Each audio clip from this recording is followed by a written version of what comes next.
can't get it, might be the play. But for now, still going to be focusing on Edge, not with the Azir, but with the Zoe that we've seen banned away in both of our previous games. A lot of mid lane focus if you're joining us late in this particular series, especially in Game 1 where we had no AD carries banned. There was a couple of AD carry bans in Game 2. See where Rox's priority goes. Maybe they'll just be taking the Azir, even though Kuzan is more of their Azir player than Lava necessarily.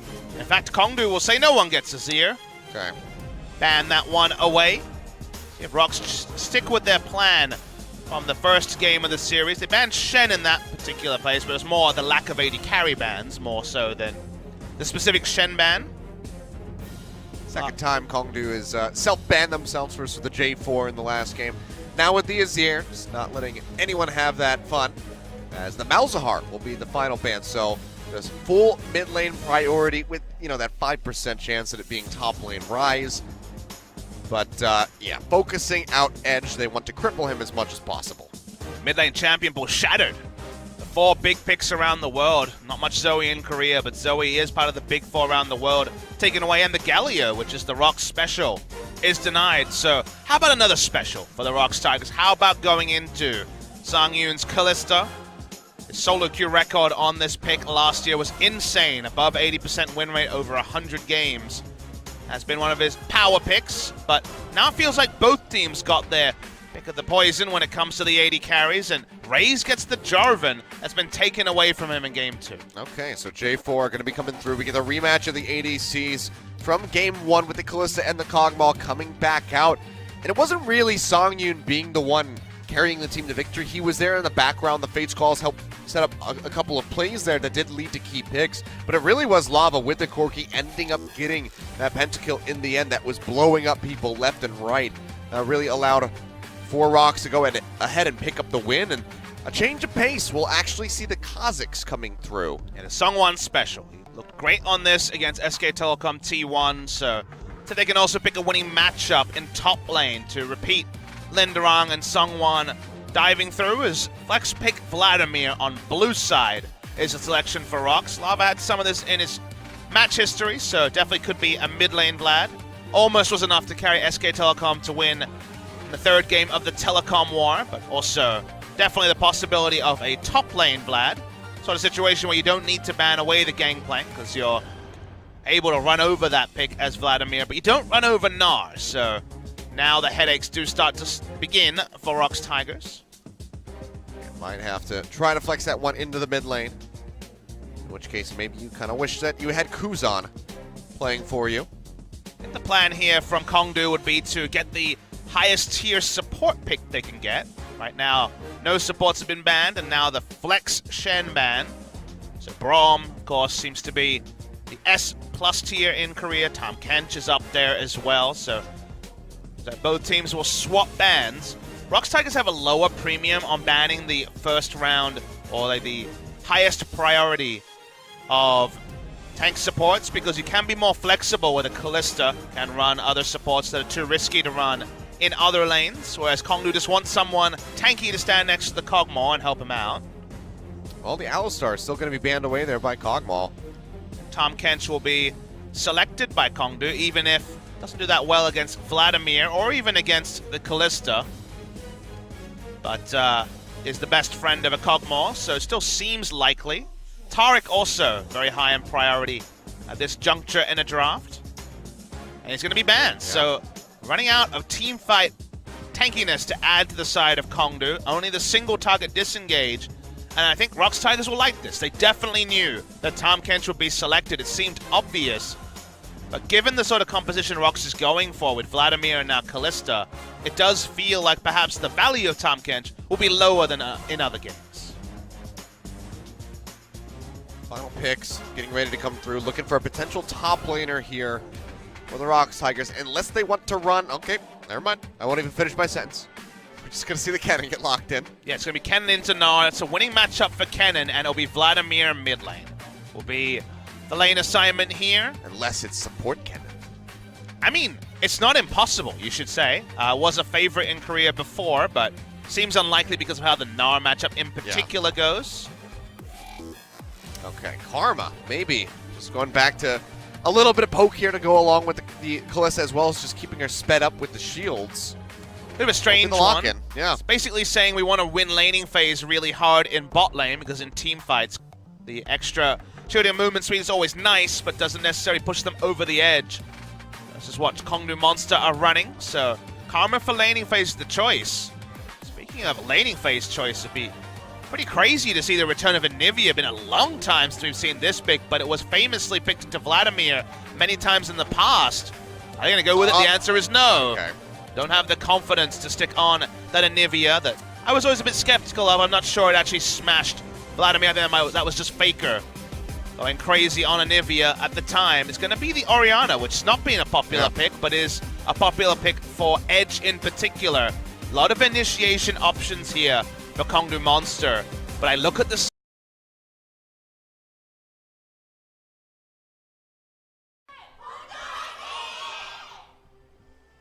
All right, Kongdoo Monster fans finding their voices stabilized, I guess, this time as we go in to game number 3. Edge feeling the pain of level 1 Karma. We've all been there, bot laners, mid laners alike, even junglers and top laners for a moment. Karma, one of those picks, has been played in 4 roles at the competitive level. Unfortunately, I can't tell you what that sign says, but seems like it was funny because I heard some laughs from the audience. Throughout the Snickers, for sure. Looking into this game, we're a bit surprised by the last-second changes in the lineup. Seemed obvious that it will be Kennen into Gnar, but moving away what is a very good matchup for the Kennen. Really trying to double down on winning bot lane. And when it's Sangyun and when it's Rock's Tigers, who very often default to playing around Sangyun, reinforcing the power of the bot lane seems to be the decision. One of the reasons they may have decided this is that support Kennen actually does a pretty good job against Tahm Kench. It takes so much time for his damage to arm. It's usually after the Tahm Kench has kind of gone through the Devour chain. You know, if you start the ult, say 2 seconds into Devour, it will be hitting the back end onto both targets, doing very respectable damage. Double range also to penalize the lane is mid lane. Yeah, Raze is just going to be working his way in here. Edge pretty low, still going to get the flag and drag there. And no one else is going to pursue. You don't often see flash into EQ, but we did see it there. Still was able to register, but level 1 Orianna isn't going to be too threatening and had taken cleanse, so I like Raze just wanted to be an alpha and traded flashes with the mid laners. That's probably still fine. Yeah, still going to be a step in the right direction. It was just really odd to see the flash EQ and then just walk away from everything else. So, an interesting play. But maybe Raze, that's exactly what he wanted to get done, and he was satisfied, so he went ahead and walked away, perhaps. This matchup, if we see Nargo, what has been the build we've seen 2 out of 2 times, which is the Spectre's Cowl into the Black Cleaver, you can win lane, as OGN seems fascinated by this. It was not EQ Flash for once, it was Flash EQ. He thought he jumped the wall. They didn't go into the bush! Thanks for that one, OGN. That's hilarious. That is actually amazing. That is the best thing that I've seen. The base defense be damned, that is the best thing that I've actually seen today. That's what we call a next level. Holy hell. I thought Raze just really didn't care after he got the flash. It's a funny old game sometimes, League of Legends. Stop snickering at killers. Anything could happen. Krugs could die. They died. You're not allowed to mention that. We're not sponsored by that certain candy bar. Snickers? Yeah. I'm open for a Snickers sponsorship. That would be nice, you know. This is not nice for Roach, though. Goes nice with chicken. BBQ there, but yeah, he's going to have to flash away, hops back in, doesn't get the double bounce, and he's just going to get taken down. Songwon coming up with that first blood, and Roach has been put on the pain train. That was really nicely done by Linderung, who denied the bounce from the hop by just using his W and being untargetable. He had used it on the champ, he didn't use it on a minion. Means he didn't have a way to get away, and it is first blood in a tricky matchup for Vladimir. Very nicely executed by Rock's Tigers. Well, rough start there for the Gnar. Maybe making a second pass at it here. Into the mid lane is Raze. He's got the red bump. No flashes available. Flag and drag this time. Not going to connect, and he's just going to walk away yet again. Does get further lane control to Edge. Like you say, this time there was no crafty vision juking for Lava to get through. try to ignore all the shenanigans in mid lane. We get to look at bot lane, where it's another one of these unsealed spellbook AD carries you wouldn't expect in the Kog'Maw. Haven't seen him teleport back to lane yet, but might be Targons and something on the way to Rageblade soon, if Sol wants to go that route. Maybe another visit here to the top lane for Seongwon. He's taking the Scuttle Crab first, but no River Ward yet here for Roach. He doesn't have one available, so it'd be quite susceptible to a gank. Seongwon will go ahead and spot Edge. Yeah, it's going to be happy to play an extended laning phase. Plan here from Rox Tigers is to trade upon what is a big lead at 2 items. It feels like at 2 items with the Karma, the extra overshield, to be able to rush down and get the Ren sets and win. With the Callista, 1 item, Kongdoo Monster pretty strong actually with just a Rage Blade, but and be kited away because of the extra movement speed that specifically the mid laner provides. So depending on when skirmishes start, 1 or 2 items, the victor can actually swing pretty dramatically. While they've picked for lane, you'll notice that with Unsealed Spellbook and the ability to teleport back, if he ever needs it to, and hasn't needed to so far, not been any real CS advantage gained by the Callista Cannon. Yeah, I mean, the hold on the wave there wasn't great by Key, and Songyun missed a lot of those minions under turret, so it seems like the CSing has been just a little bit off. Maybe he's not that well practiced on the Callista right now because he hasn't been able to get his hands on it as of late. Kind of weird to see Sol not actually bother using teleport. He's not looking for the lane abuse case that we see from other Unsealed Spellbook carries. He just wants to have shorter cooldown on his heal and flash, as far as we can see. Gonna waddle back to lane. The freeze was on from Rox, so maybe it was a situational choice because Rox didn't push it in, expecting Unsealed Spellbook to be a teleport back to the turret. Speaking of teleports. Yep, there's going to be TP up to the top side here from Lava as they try to get the gank in on Orochi. He's ready to transform, still going to be taking quite a bit of damage. Hops back in, and yet again will be taken down. Linderong right at the last second as the Sanguine Pool goes untargetable and will stay alive, and that is going to be 0-2 for Roach on that Gnar.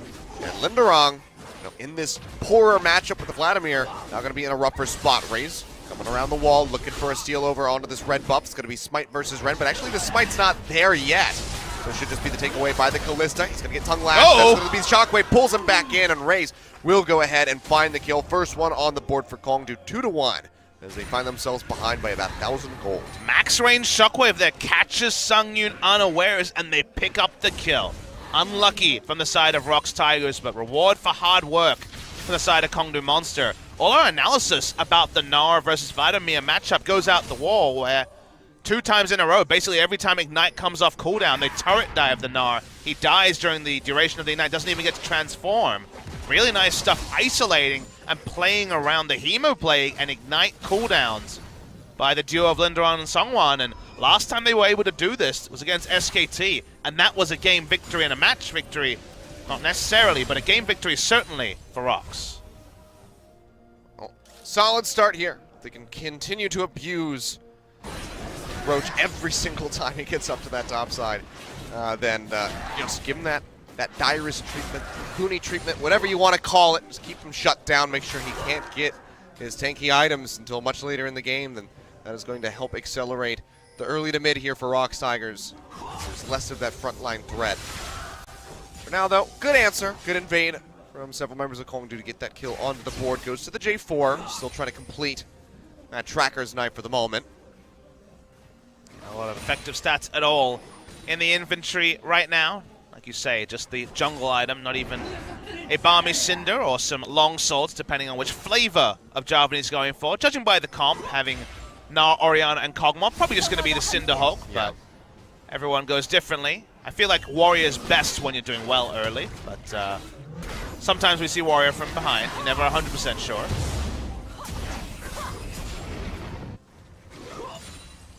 Things just going to go ahead and slow down for the moment. Super early GP10 finished for the Vladimir. Got his free boots as well early. 9 minutes for that. And if he can keep his item timings up, if he's 1 item ahead of Roach, who usually goes even or better as a Gnar into Vladimir, Spectre's Cowl into Black Cleaver and has kill threat in a long lane against Vladimir. And why not just keep turret diving? Well, that's going to be an answering TP coming through here from Edge. Wants to try to turn things around. Will cancel it in the end. Songwon and Linderong, they're just going to go straight back in. Roach, however, will get the transformation. He gets the double hop with the help of his minion. And seems like he will make it out with his life this time around. It's a little bit of turret damage going through. But otherwise, going to be very safe and even has the flash. Yeah, lose-lose there for Edge, who really did not want to complete the teleport, but like we saw, teleport cancelled. Happy to chase the Gnar away from the turret. They're going to continue to. You can see on the mini-map, yeah, they're going to first brick.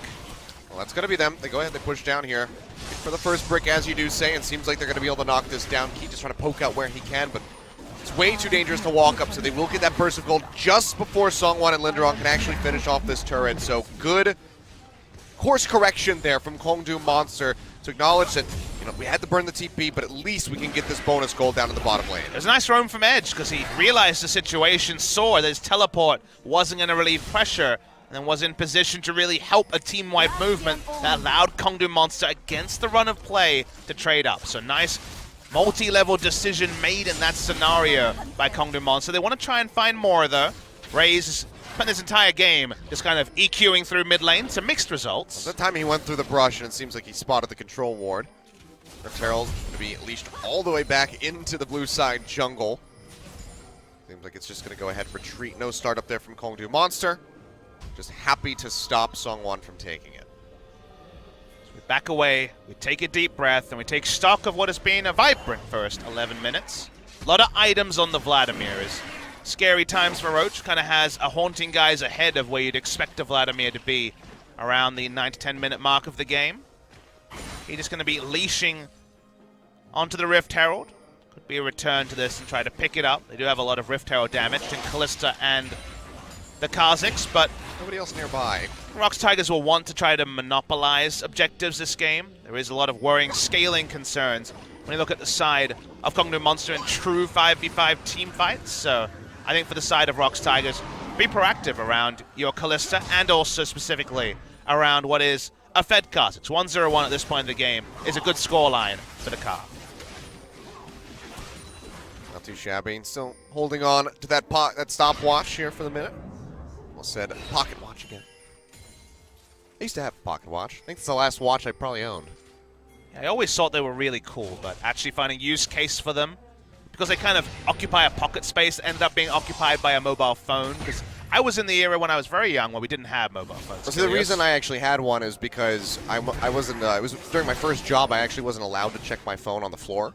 I worked in a retail store, so I decided to get a pocket watch because I don't like the feeling of an actual watch around my wrist because I don't know, it's just a weird thing for me. That is a very edge case reason to pick up a pocket watch, but it worked out, I guess. So, who to say anything about it?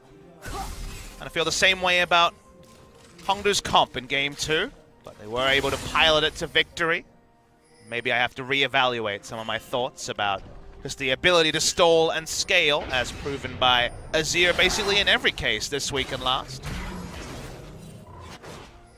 One in vision, but continuing to farm up a treat. Game not extending, not increasing in pace is advantage Kongdoo Monster. But none of those neutrals we talked about going down either Achilles works out for them pretty well. Rift Herald and the Cloud Drake still just going to be sitting there, and we're just 13 minutes into this game, so still could be quite some time before we see either of them prioritized. Farm Fest continuing. Lava slipping pretty far behind there. 16 CS down underneath the Orianna. So Edge going to be in a pretty nice spot, especially with that extra little assist that he's got. A nice little lead for him. We take a deep breath, we reassess. We know that this one could go late. We already had 40-plus minute game in this particular series. This could be another one. You guys are tuning in early for the second series of the night. Really no guarantees which way this one will go. I couldn't really tell you, but for now, Cataclysm immediately coming out there from Raze, just really wanted to force Key back. Did just that, got the flash away from him. Kongdoo, I mean, they have the surround there on the Rift Herald, but seems like they will not be starting it up, at least for the moment. Can say, though, that Rox, having repeatedly ganked the Gnar, do have a level and item advantage in the Vlad vs. Gnar matchup They could just be playing topside, but they just want to increase the pain onto Roach. He is exhausted now. It's a good gank time. Yep, that's going to be a TP as well to try to just seal the deal into this one. Only gets the one short hop. Flash forward for the extra damage there from Linderong. Goes into the Sanguine pool. They will take him down. Now Key going golden, has slicing Maelstrom there to try to lock up Edge. Gets the stun, but nobody else can really collapse in on top of the Orianna, and he's going to find the solo kill in onto the cannon. So a bit too aggressive there from Key. He goes down, and maybe now Kongdoo Monster able to pick up that Cloud Drake, perhaps. I do really like the way Edge has moved around the map. Teleport on Orianna has almost never been a staple of the meta because it's so hard to set up. You need to then teleport and usually have to have the ball in position, a ball carrier, to make something happen, but was early enough that he was able to clean up Key, who was just relentlessly aggressive and didn't have the Fate's Call to pull him out. Ends up being a 1-for-1 in what looked like it was going to be just a heads-up victory for the Rox Tigers. They're going to keep with the lane assignment they had before. To me, that suits Rox because they're having a strong Vlad against a weak Gnar. They can also play topside and not have to worry about the Vlad losing out. So to me, they need to actually find objectives in the top side where the 4 members currently lie. Okay, straight back out there. He's been playing quite far forward by himself. Cost him his flash, cost him his life. So gonna have to try to calm himself down. Play closer to home here alongside his Kalista, so at least that Fate's Call would be available to bail him out of an unfortunate situation.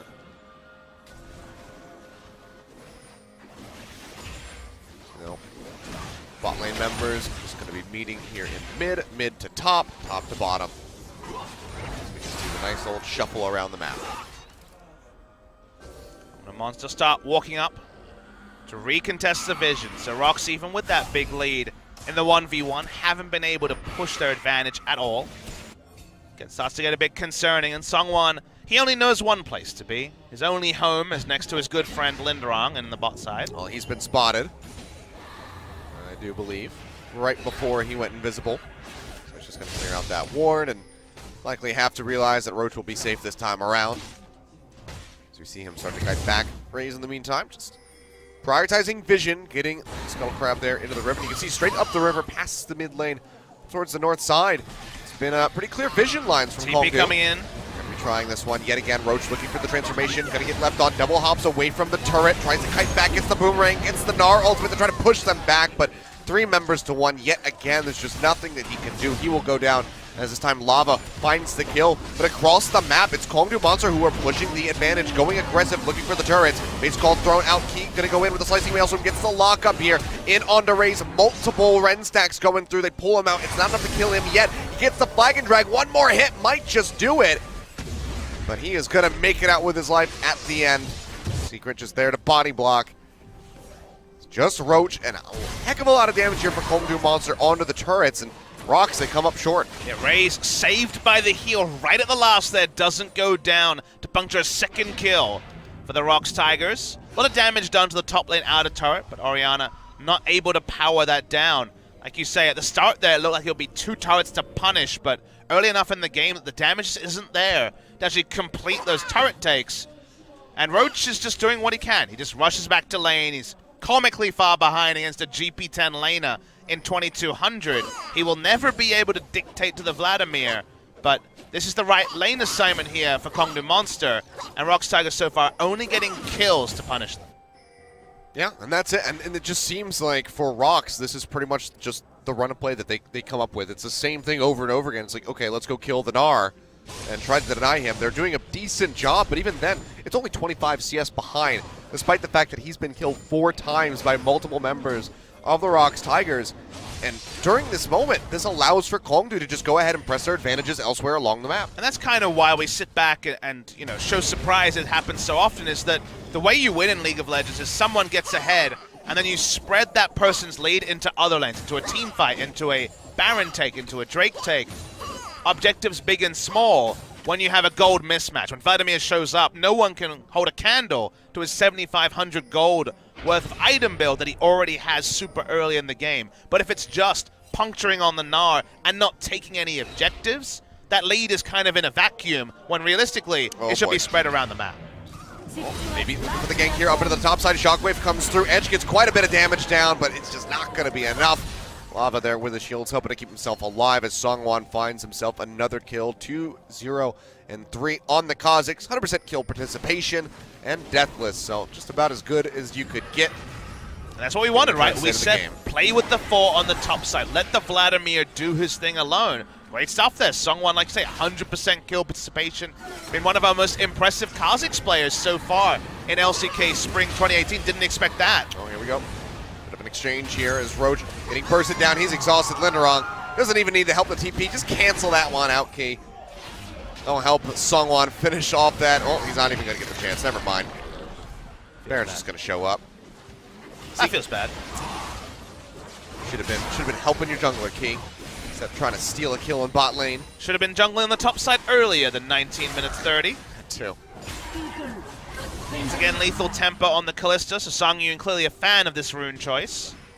Against Kog'Maw lanes, Kongdoo Tankens, you're not expecting too much threat in lane, so felt the flexibility to stick with precision but not actually go for the fleet footwork.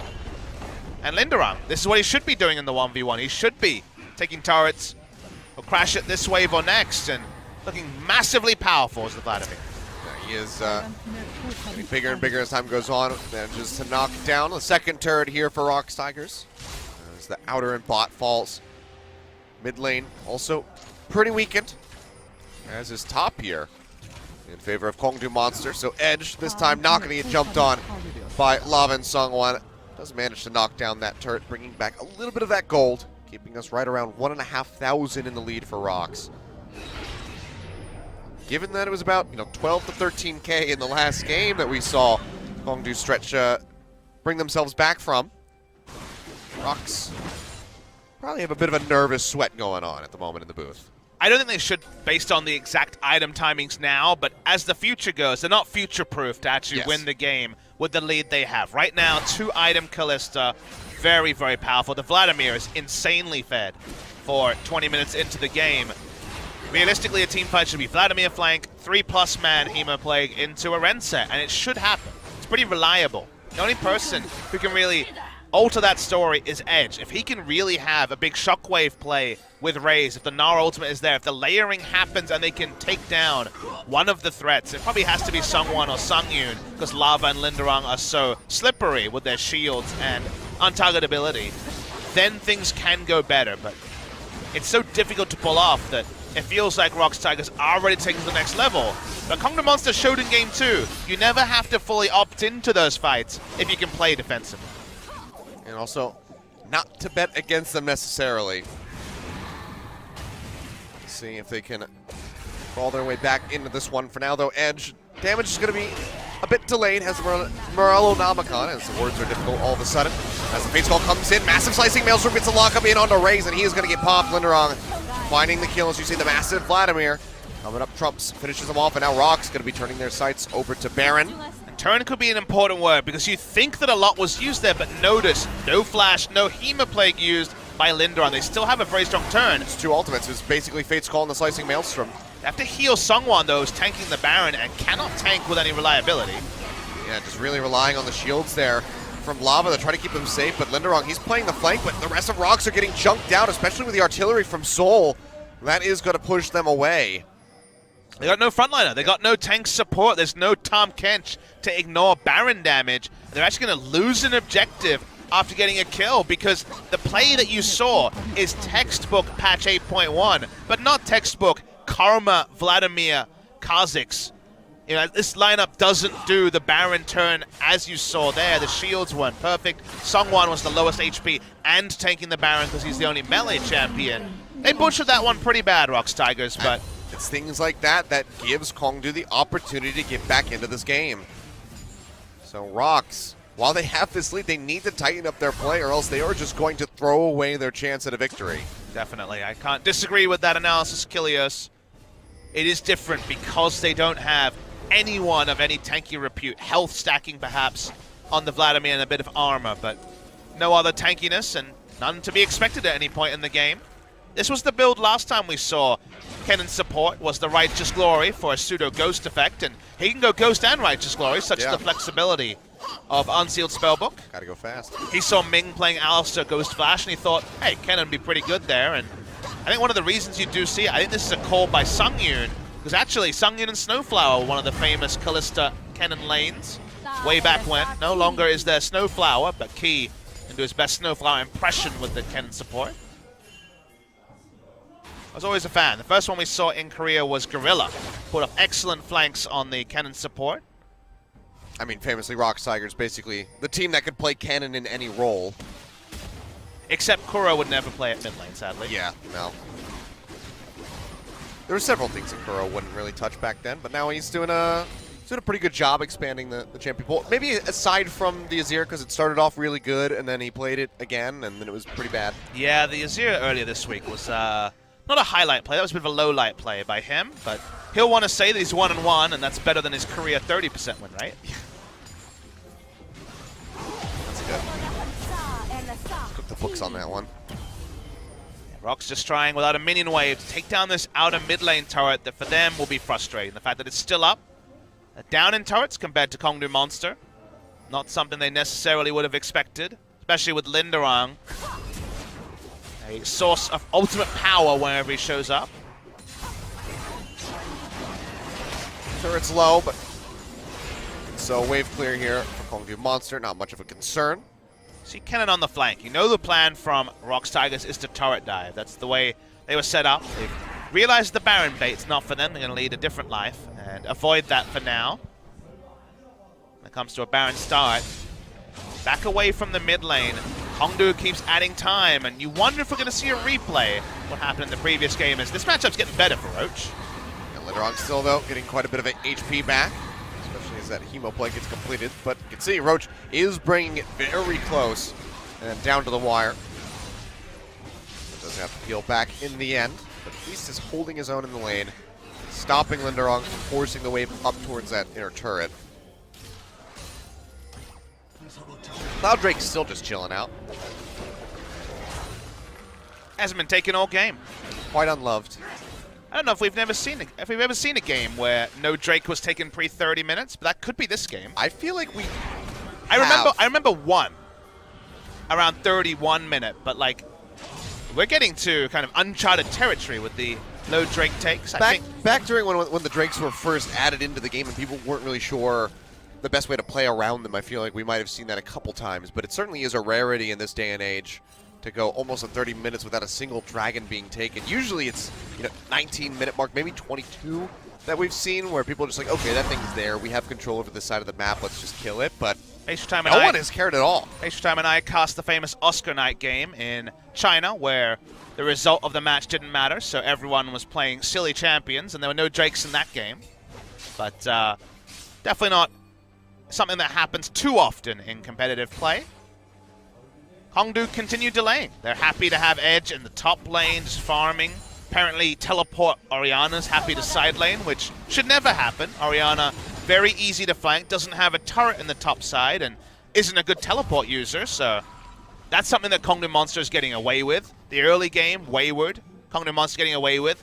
The top lane on fire for the first, 15 minutes of the game. Relentlessly turret dived. And yet we just saw that Roach can run at Vladimir and go pretty even. So the worst of this game is behind Kongdoo Monster. Earlier than the worst of the game was behind Kongdoo Monster in the previous game. And Rox have worked out that they can't start Baron and peel because their comp doesn't do that. They need to start diving. Well, they're going to be looking to do just that. Barra comes through there from the Dom Kench Secret, trying to keep Soul alive. He'll get rooted, he spits him out. Pops the shield to keep himself alive, and here comes Roach, gets the stun into the wall, and that's just going to be the instant pop there onto Songyun, now chasing forward.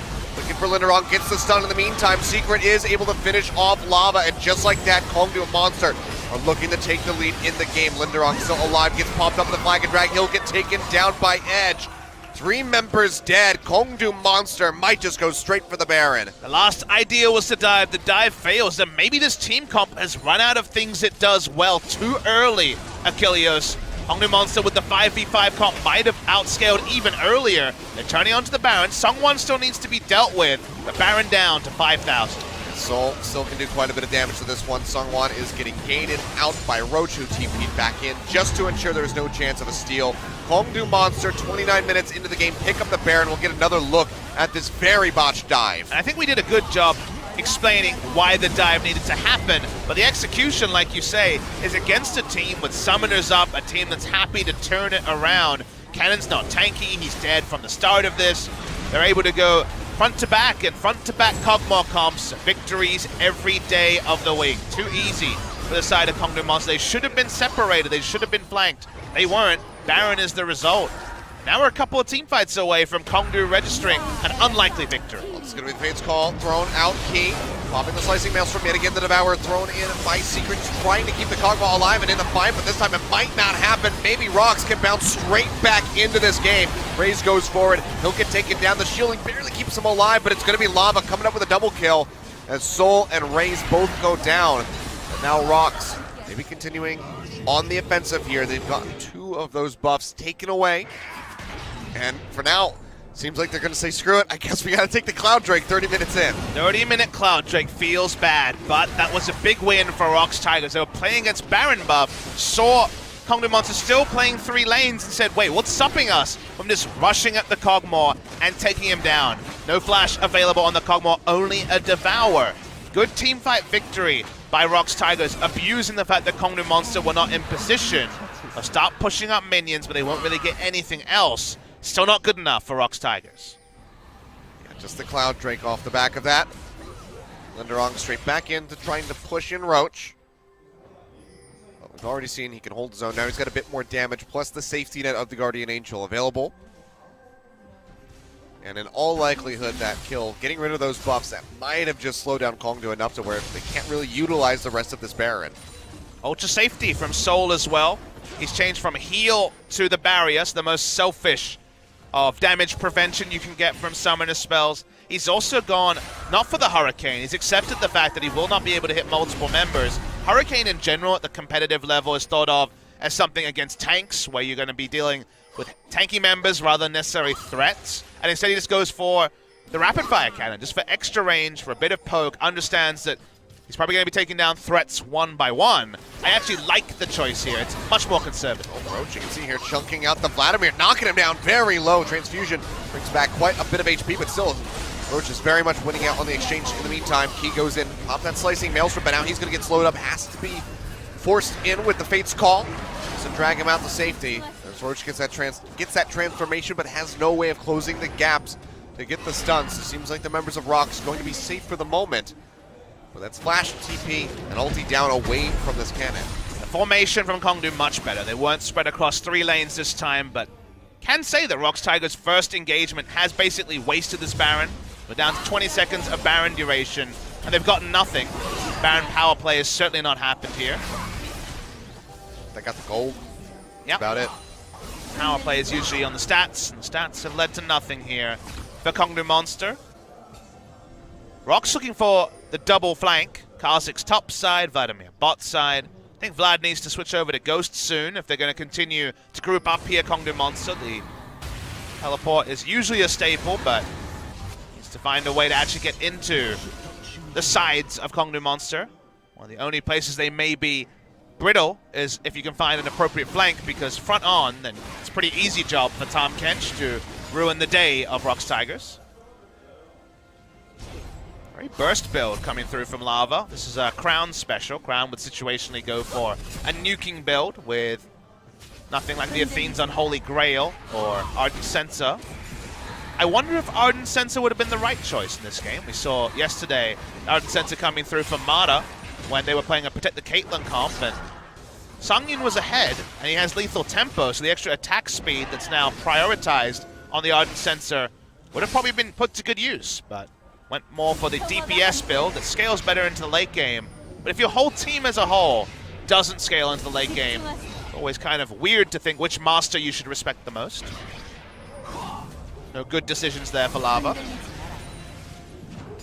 Well, where it looked like maybe the game's pace was going to get picked up after the back and forth that we had, the Baron into the losing fight for Kongdoo. Seems like things will be slowing down considerably. Seems like we will be having a very long game here, Papa Smithy, as we hit that 34-minute mark. In all likelihood, probably not going to be decided until we see another Baron or Elder Dragon, or perhaps both. You just think if there was a way to recreate what Rox Tigers was doing earlier with Linderang tanking the Baron and Key looking for the flanking ult, maybe things would have been different. Because Vladimir at least could sustain himself up. He's still comically ahead in gold, you know, over 3,000. This point would have been a similar number earlier, but no longer can he 1v1 Roach with any real convincingness. You know, we've seen that Roach, despite being so far behind, is competitive enough, and he's not been Flame Horizoned anywhere near. He's only 70 CS away from being Flame Horizoned, 30 CS up. That's not a big number by any means. 26 now for the Vladimir, so the Gnar is in better stead than expected. Kongdoo Monster as a 5-man lineup after the 0-4-0 Gnar is in a better state than expected. Now it's all back to the drawing board for Rox Tigers. And Kog'Maw's a real tank, by the way. Yeah, you know. He doesn't care about Vladimir anymore. No, he does not. Just go ahead and upgrade that next drinker into a Maul. This is why the heck not. Still does have the Targans at the moment. Just going to be waiting until he can get a full build, completed 6 item before we see that one replaced. As the red buff goes over to Soul. Roach denies us the Hurricane. The confirmation on Twitter that if you go for Hurricane Gnar, it does build up the Rage bar faster. Okay. Means that if you're out of position and have to mini Gnar in a fight, then you can at least hit Mega Gnar faster. If you have targets to attack, which invariably you do in a team fight as Gnar. Linderang runs it down bot lane. 6 items, a death cap as well. Fearsome Vladimir, 593 ability power, but he won't be popping the Kog'Maw. At maximum stacks to Wit's End is at 172 magic resist, which affects the shield he has. And Rox Tigers say, well, we're not sure where the vision's at, but we're going to start the Baron. Well, there's a little bit of it right there in the back of the pit. You can see Songwon already yet again getting chunked out by the Baron as Kongdoo Monster pushes around the side, and that's just going to push them back. Is the flank attempt. Does complete the TP, but Roach is there to go ahead and block him off. Has the Mega Gnar transformation ready to go just about. Get that on command in a matter of seconds. Leads to someone backing away. Linderang doesn't have a long teleport cooldown, but feels long at this point, even with the unsealed spellbook. Rox Tigers look out of ideas. That's the way I see right now. They don't have easy initiation. They do have the cannon being thrown in by the Callista, but kind of obvious. They don't have control wards down, and now Kongdoo Monster say, well, I don't know about you guys. We'd love Baron too. Yep, they're going to go ahead and burst this one down already. About half HP, starting to peel off now, looking for a pick here onto Sungwon. Can't quite chase him. Meantime, Roach will be transforming, so the exhaustion's going to come through, and Rox can move the minion wave through now, so they're escorting the minion wave after Kongdoo Monster was out of position. First time they've been in good position is mid lane. Yeah, that's going to be Cataclysm coming in, gets Sun into the wall, but no, the Fate's Call actually just drags him right out. Songyun going to be throwing Key straight back in, who still has that Slicing Maelstrom ready to go.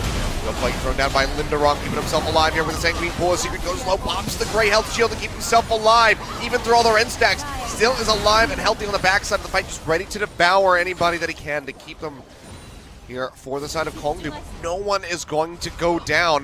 Multiple summoner spells popped on both sides, but no kills. Everyone's pretty much going to have to go back, you would say, but things are still coming out. Songyun, does he want to start this up? The answer's going to be yes. No one dying there, so they just turn onto Baron. They have a lot of Baron damage and secure. Raze is here low in health, but still around, and they back away, and it's kind of been a tease kind of game, Achilles. Lots of people getting close to death, close to objectives that could turn the game, but apart from the feeding Gnar in the early game, we have a surprising amount of parity. It's only 1,300 gold lead for Rox Tigers at 38 minutes. We're basically equal. Oh, this back and forth dance. Not sure that I like it. We did find a Ardent Sensor, but it is going to be 4th item on the Karma, so just wants to load up and allow that attack speed cap to be heavily broken by Songyun. Only has 1 Zeal item himself, so going to require on the lethal tempo and also the Ardent Sensor. A little bit there will help out. Slow goes through onto Songwon as they jump forward, trying to get the slow up. Ring does connect into him, but no further options to pursue. Neither team is playing the side lanes particularly well this game, so we're rushing through mid lane. Not going to necessarily make the game any faster. Whose turn is it to start Baron, Achilles? Going to find out soon. Just waiting. Spooky Ghost going through. Doesn't see anyone. Doesn't see. Oh, no, it's all Roach. Damn it, Roach. Needs to study Bengi. Figure out how to dodge those. Well, we're not going to play 10-man deathmatch mid lane. Vladimir finally has gone to the side lane. Hi. No, never mind. Rox doesn't want to participate. Not what they signed up for, apparently. I do like this someone is tending to a side wave. It's been a while. 2 control wards. They start the Baron again. There is no vision, and a lot of the spot vision is on cooldown as well. It's going to draw at minimum a teleport. We've seen this before. Roach's job is just to go ahead and keep Songwon away from the pit.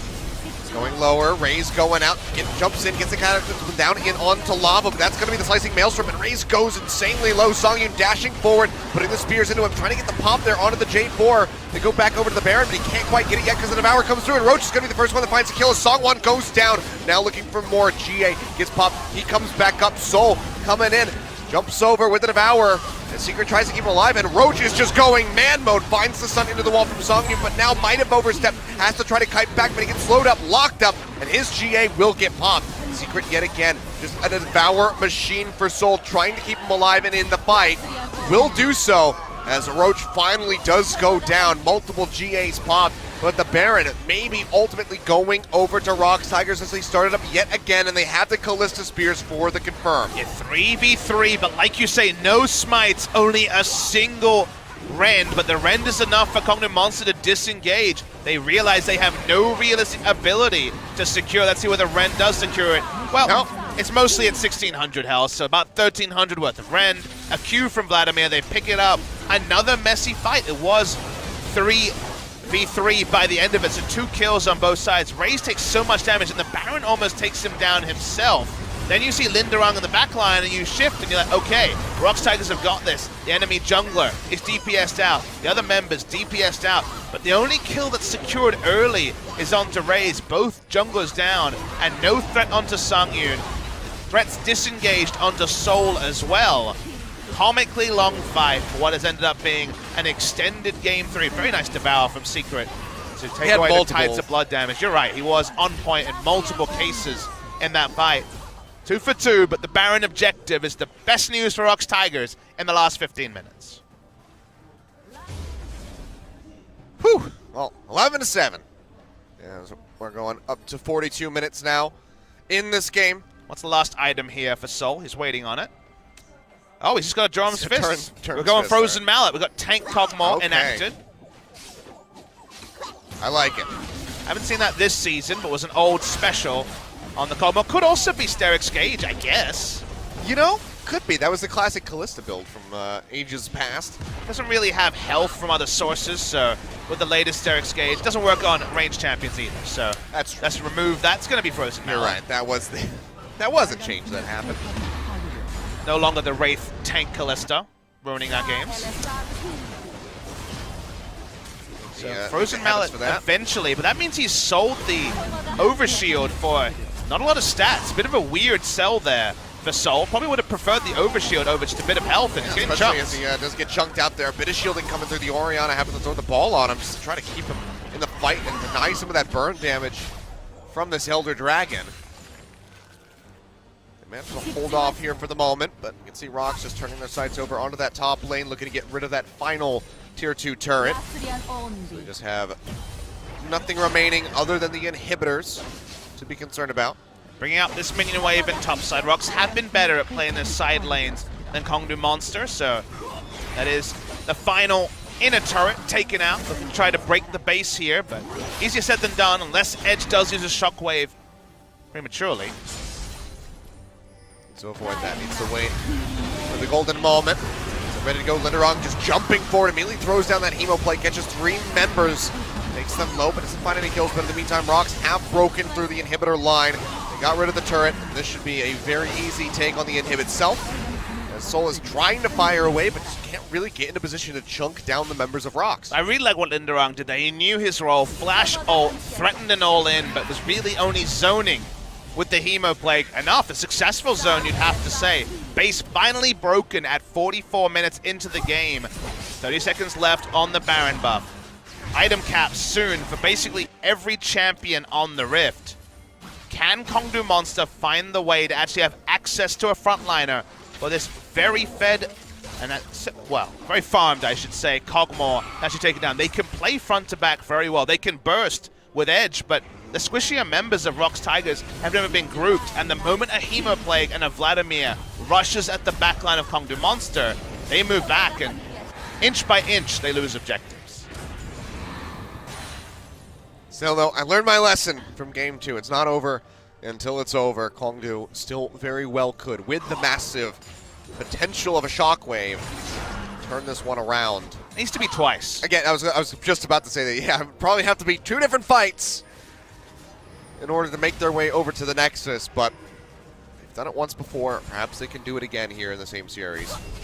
Warmogs finished onto Secret. Don't often see that on supports, but it does mean that the Locket shield will be bigger, and they're going to need Locket and Redemption to deal with the Vladimir AoE in particular.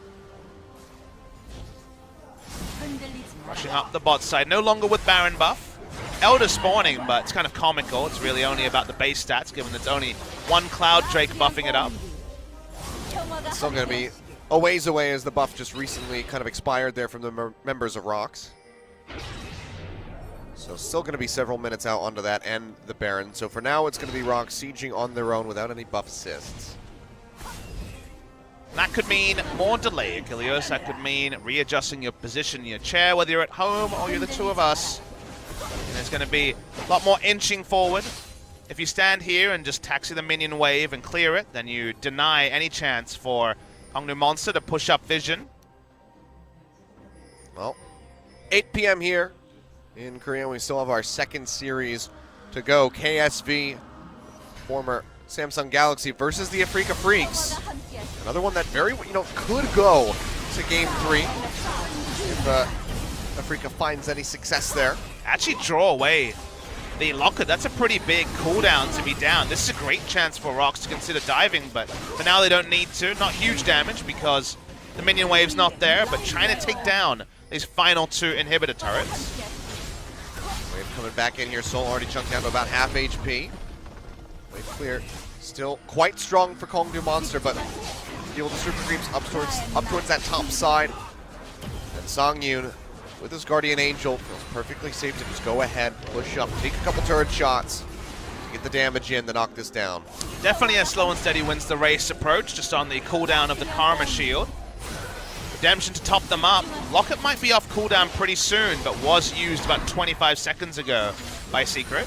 Well, yet again, somebody's going to have to go clear the wave, as the super creeps are getting ready to start knocking down the Nexus turrets, and it seems like Kongdoo Monster might just have to let this bot inhib turret fall.